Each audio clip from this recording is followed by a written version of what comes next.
Olá, queridos alunos do primeiro período de Direito, tudo bem com vocês?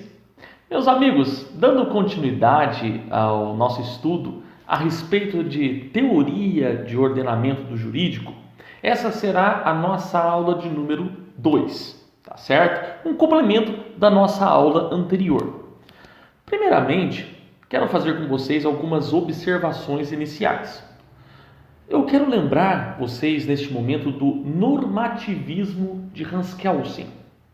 Lembre-se que o normativismo de Hans Kelsen, ele até hoje influencia a nossa estrutura de ordenamento jurídico.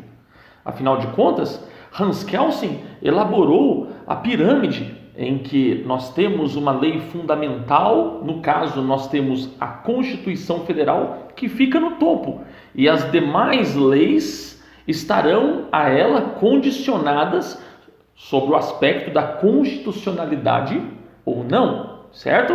Inclusive, se nós tivermos leis que existiam antes de uma nova Constituição, elas passam sobre uma análise, e aí disse que estas leis foram recepcionadas se estiverem de acordo com a nova Constituição, ou serão não recepcionadas se não estiverem de acordo com a nova Constituição.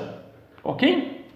Bom, além de tudo isso, meus amigos, nós precisamos lembrar que o ordenamento jurídico, ele sofre uma influência do culturalismo, mas é claro que deve ser preservada a organização e o sistema jurídico que foi estabelecido como base. Isso se leva em consideração, por exemplo, a questão mesmo da união estável e do casamento, que na própria Constituição é estabelecido união estável e casamento entre homem e mulher.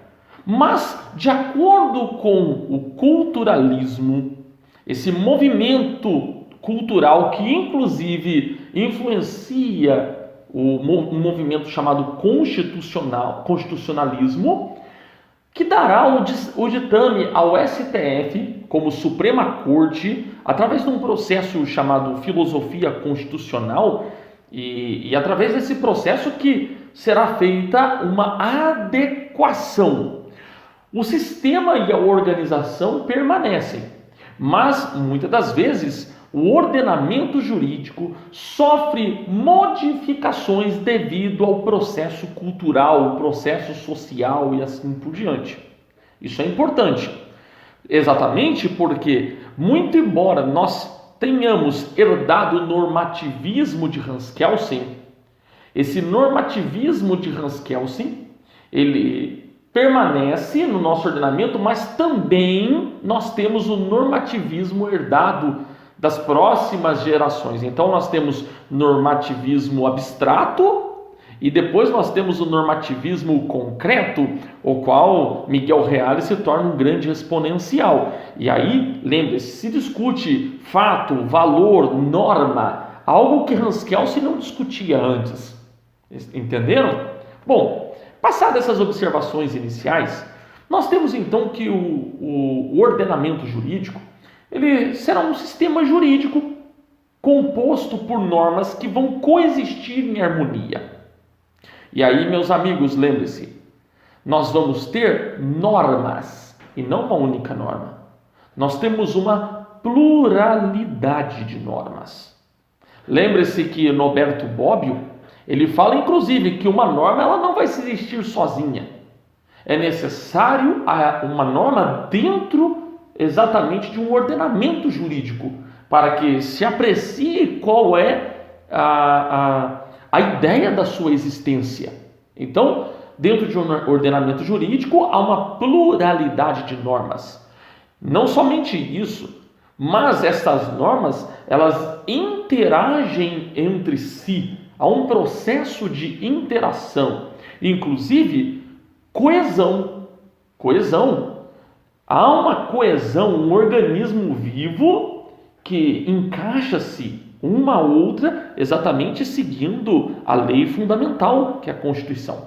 Portanto, já que falamos de coesão, as normas do ordenamento jurídico elas vivem em harmonia. Então, aqui nós temos, nesse sistema jurídico, pluralidade, interação e harmonia.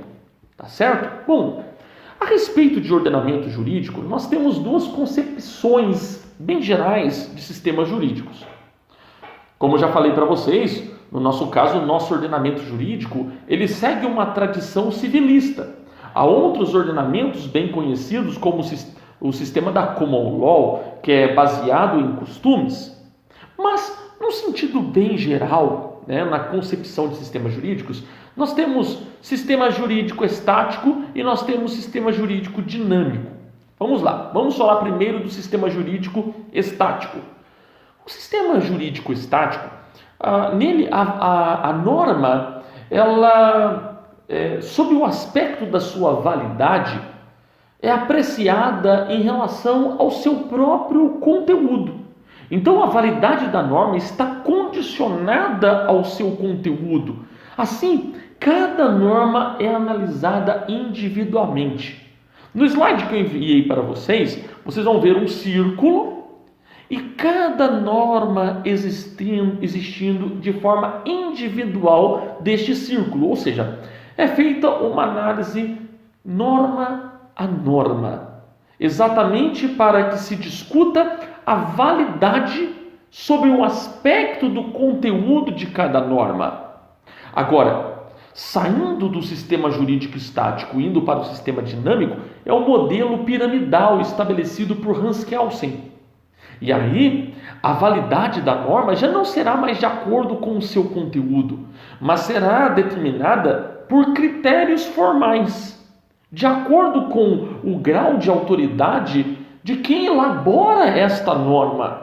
Então, há todo um procedimento de elaboração de leis, de competência para elaboração, de votação, tudo é discutido. E aí, nesse sistema jurídico dinâmico, nós temos lá no topo Constituição Federal, depois nós temos as leis, depois nós temos os decretos, os regulamentos, que vocês já estudaram a pirâmide de Hans Kelsen.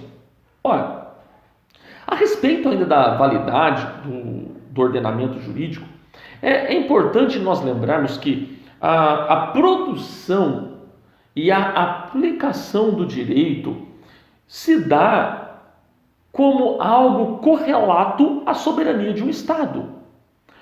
Um Estado, ao exercer a sua soberania, ele constrói um sistema jurídico, ele constrói um organismo jurídico que vai se aplicar no seu território. Agora, se não há soberania de um Estado, na verdade nem há que se falar de um Estado no seu próprio conceito de existência. Porque naquele momento, já que o povo não consegue exercer a sua vontade e ali dentro daquele território estabelecer as suas próprias leis, não há que se falar em soberania, não há que se falar em ordenamento jurídico próprio. Até porque nesses casos, com certeza, há um outro ente que está aplicando as suas próprias regras jurídicas naquele lugar. Portanto, quando nós falamos de ordenamento jurídico, o reconhecimento da validade desse ordenamento guarda relação íntima exatamente com a existência da soberania daquele Estado que impõe o ordenamento jurídico. Outra observação a respeito de validade é que as normas criadas pelo Estado, elas serão consideradas válidas se forem estabelecidas conforme o procedimento previsto para a sua própria elaboração. Veja, uma emenda constitucional tem regras para a sua elaboração. Votação nas casas, quórum de votação. Assim como lei federal tem o seu determinado quórum, seu determinado regramento, seu procedimento, de geração de lei, e assim por diante. Da mesma forma em que não pode alguém na esfera municipal tentar elaborar uma lei que seja de competência de esfera estadual ou esfera federal. Certo? Ainda para considerar algo válido no ordenamento jurídico, precisamos entender que não há ordenamento com base em uma única norma. Portanto, para se falar em ordenamento jurídico, tem que se considerar a existência de uma pluralidade de normas. Já tínhamos falado sobre isso, mas é importante nós ressaltarmos. Tá?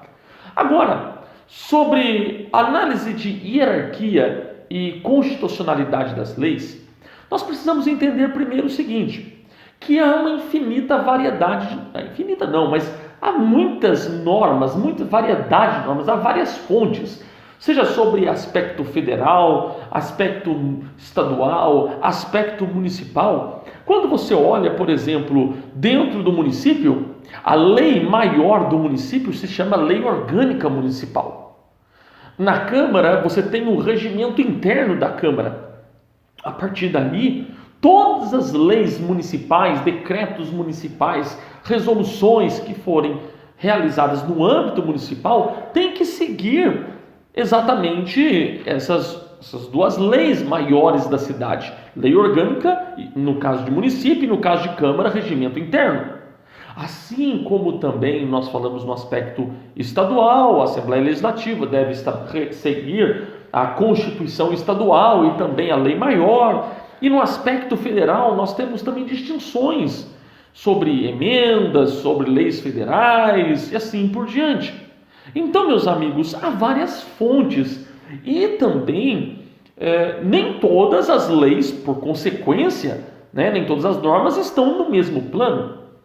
Há normas superiores e normas inferiores, como eu acabei de dar no exemplo de leis municipais, estaduais e federais. E as normas inferiores, elas vão ter o seu fundamento de validade nas normas superiores.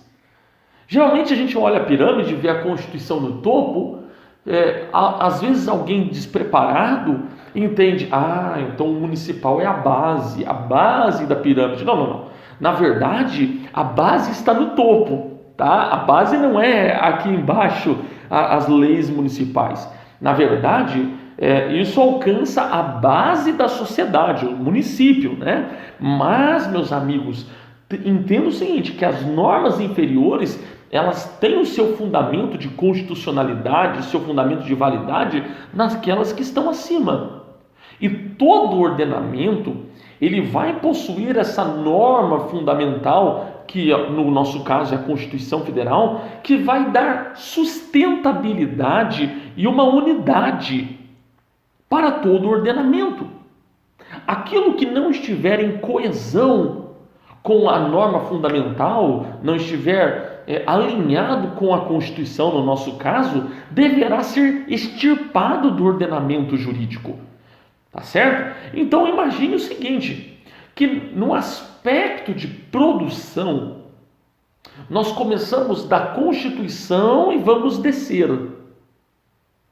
Exatamente porque, mas professor, já existia leis federais antes da Constituição, como o Código Penal, que é um decreto-lei. Hoje nem existe mais decreto-lei. A Constituição de 88 extirpou essa forma de se estabelecer. Sim, é verdade, mas o Código Penal, mesmo sendo um decreto-lei anterior à Constituição de 88, ele foi recepcionado. Portanto, começa-se a análise da Constituição num fenômeno de produção e aí nós vamos descendo na esfera federal, as leis federais e assim por diante. Leis estaduais, municipais, leis, decretos, regulamentos são analisados sob o aspecto de produção.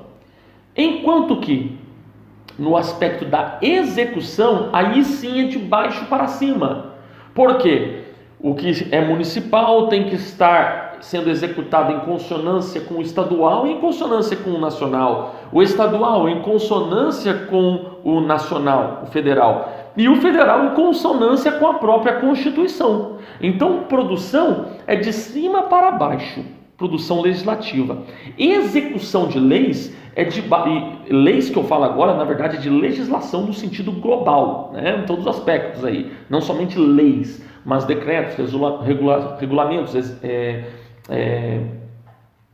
e todas as outras sortes de resoluções, assim, portarias, né? Deve estar num aspecto de execução de baixo para cima, tá certo? Bom, poder normativo, né? Poder normativo é o poder de se produzir normas. Como eu disse para vocês, na base da pirâmide, esse poder vai ser mais restrito, exatamente por conta da limitação dos poderes superiores. Tá certo?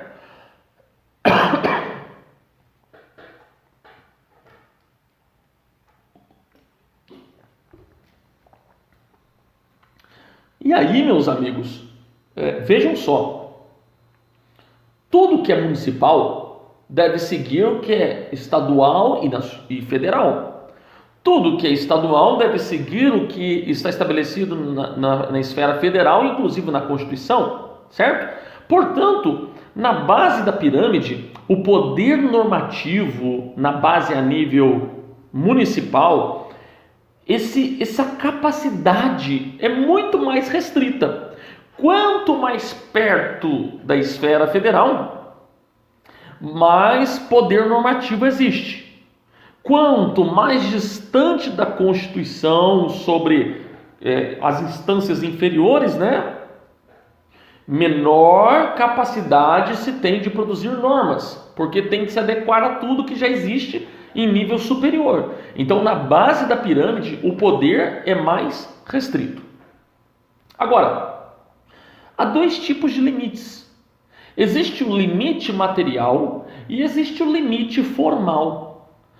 Quando nós falamos limite material, exatamente matéria.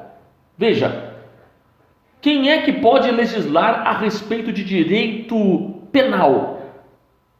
A esfera federal. Isso é um limite material. Não pode, por exemplo, um deputado estadual ou um vereador ou até um governador e um prefeito enviar um projeto de lei para as respectivas casas de suas instâncias, elaborar projetos estabelecendo novos tipos de crimes, porque isso é de competência de esfera federal. Assim como também há limites formais, ou seja, os limites se devem quanto ao aspecto formal, aí já não será matéria. Veja, e aí vamos usar a matéria de direito penal. Tá? Na esfera federal, nós temos poder executivo em esfera federal e temos poder legislativo. Imagine o presidente da República querendo instituir crimes através de medida provisória. Não pode, porque por mais que esteja na esfera federal, há todo um processo formal, até inclusive um próprio deputado, um deputado federal para entrar com um projeto referente ao que é estabelecer um novo tipo de crime, haverá um quórum de votação para isso. Esse quórum deve ser respeitado. Portanto, aquele deputado ele pode ter até competência material, mas deverá ser seguidos limites formais. Tá certo? Então, o limite material é referente à matéria. Limite formal é seguir o processo correto para a elaboração do poder normativo, das normas. Tá certo? Ainda sobre teoria do ordenamento jurídico, nós precisamos entender as regras de completude. Já explico o que é isso, né? Meu Deus, o que é regra de completude? Bom, primeira coisa, o ordenamento jurídico ele deve ser analisado como um sistema harmônico e completo, certo? E a partir daí nós vamos ter exatamente esse processo de analisar o que está adequado ou não ao ordenamento jurídico, porque o sistema ele deve ser harmônico e completo, por isso completude.